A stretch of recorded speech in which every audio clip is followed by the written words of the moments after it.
Bismillahirrahmanirrahim. Assalamualaikum warahmatullahi wabarakatuh.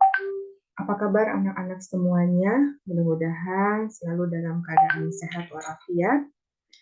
Bertemu lagi dengan Ibu di pelajaran pendidikan agama Islam dan budi pekerti. Nah, hari ini materinya sangat spesial buat kalian karena materi ini adalah materi yang pertama kali kalian pelajari selama kalian sekolah. Karena bab pernikahan dalam Islam baru dipelajari di kelas 12 SMA. Baik, untuk selanjutnya, sebelum kita mulai, marilah kita sama-sama membaca Bismillah. Bismillahirrahmanirrahim. Dilanjutkan dengan membaca surat Al-Fatihah bersama-sama. A'udzu billahi minasyaitonir rajim. Bismillahirrahmanirrahim. Alhamdulillahi rabbil alamin. Ar-Rahmanir-Rahim. Maliki yaumiddin. Iyyaka na'budu wa iyyaka nasta'in. Ihdinas siratal mustaqim. Siratal ladzina an'amta 'alaihim ghairil maghdubi 'alaihim waladdallin. Amin. Baik, kita lanjutkan materinya, yaitu hari ini spesial mengenai bab pernikahan dalam Islam. Baik, Ibu akan sampaikan apa kompetensi dasar dan indikatornya.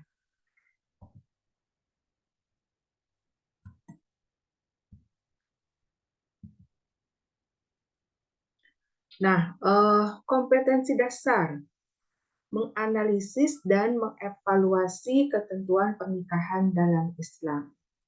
Dan indikator pencapaian kompetensinya yang pertama adalah menjelaskan wanita-wanita yang haram dinikahi. Lalu yang kedua, menjelaskan pernikahan yang dilarang dalam Islam. Nah, yang ketiga, menganalisis hak dan kewajiban suami istri. Yang keempat, menjelaskan hukum talak, iddah, dan rujuk, serta menjelaskan hikmah talak, iddah, dan rujuk. Nah, Ibu mengingatkan kembali, apa itu pengertian pernikahan? Nah, pernikahan secara bahasa artinya adalah nikah, yang berarti mengumpulkan, menggabungkan, atau menjodohkan. Sedangkan menurut syariah, nikah adalah akad yang menghalalkan pergaulan antara laki-laki dan perempuan yang bukan mahramnya, yang menimbulkan hak dan kewajiban masing-masing. Jadi, yang membuat halalnya hubungan ini adalah dengan adanya akad. Itu menurut pengertian pernikahan menurut syariah. Oke, nah selanjutnya Ibu akan menjelaskan mengenai wanita yang haram dinikahi atau mahram, ya, orang-orang yang tidak boleh dinikahi. Nah, siapa saja di sini wanita yang haram dinikahi disebut juga mahram nikah. Nah, mahram nikah sebenarnya dapat dilihat dari pihak laki-laki dan dapat dilihat dari pihak wanita. Dalam pembahasan secara umum, biasanya yang dibicarakan ialah mahram nikah dari pihak wanita. Sebab pihak laki-laki yang biasanya mempunyai kemauan terlebih dahulu untuk mencari jodoh dengan wanita pilihannya.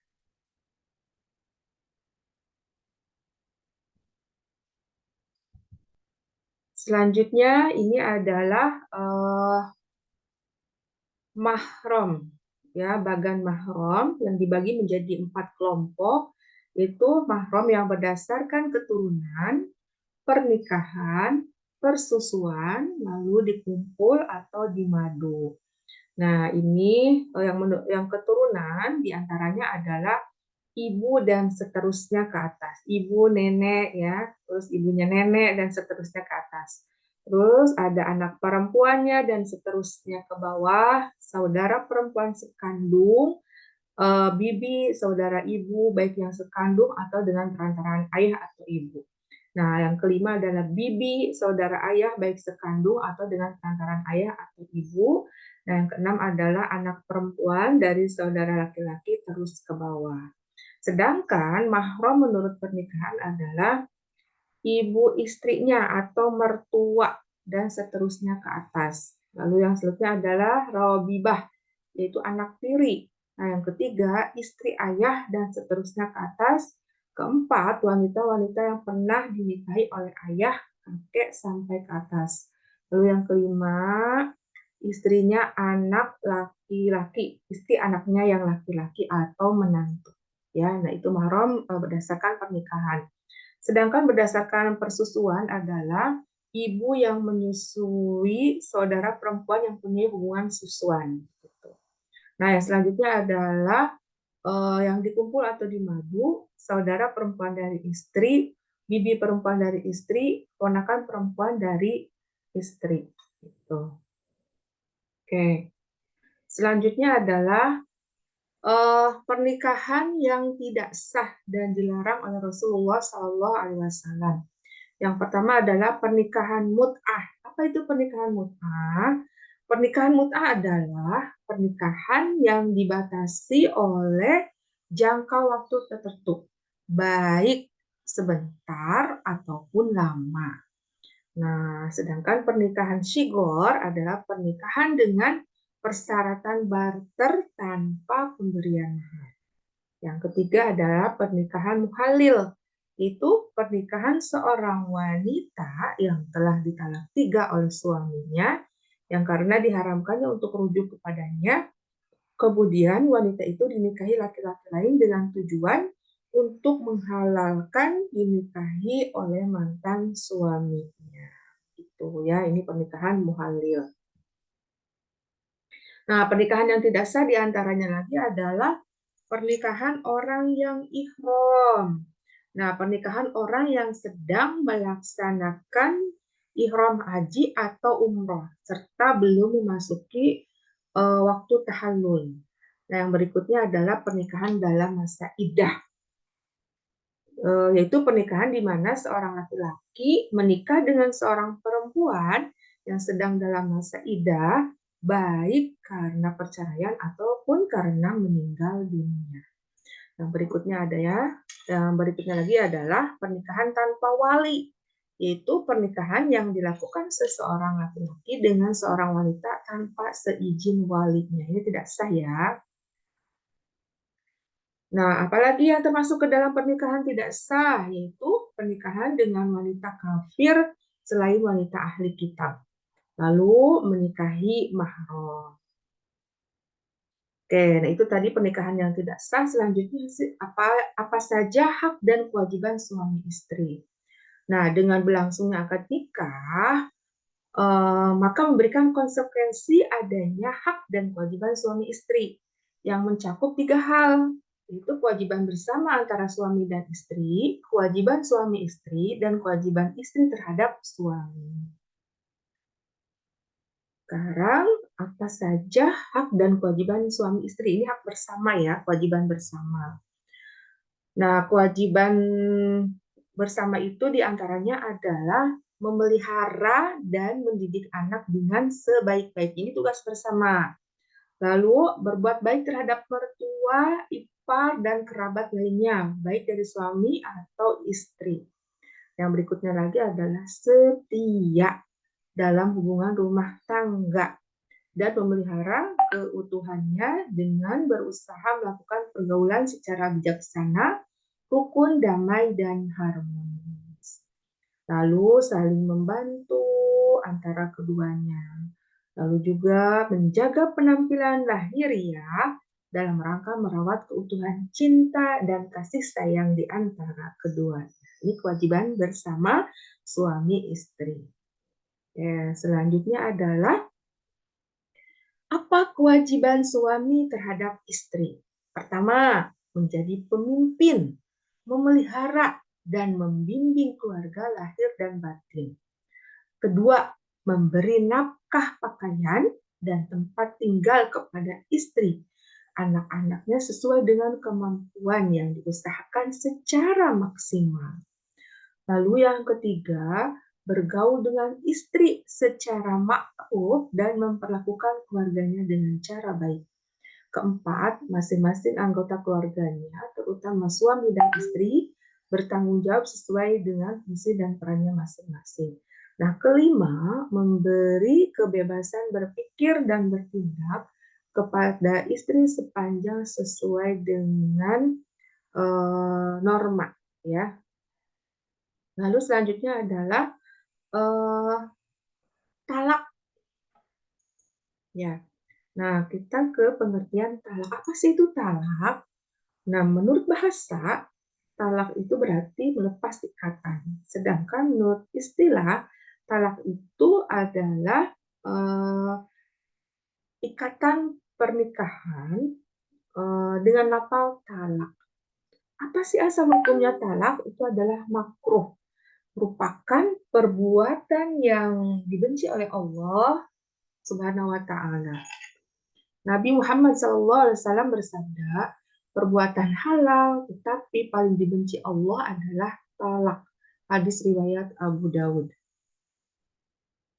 Nah, rukun talak itu ada 3 macam. Pertama adalah yang menjatuhkan talak atau suami, syaratnya itu balik, berakal dan kehendak sendiri. Lalu yang kedua, yang dijatuhi talak adalah istrinya. Dan yang ketiga, ucapan talak, baik dengan sharih atau tegas maupun dengan cara kinayah atau sindiran. Nah, macam-macam talak. Talak itu terbagi menjadi 2, talak raj'i dan talak ba'in. Nah, apa itu talak raj'i? Yaitu talak di mana suami boleh rujuk tanpa harus dengan akad nikah lagi.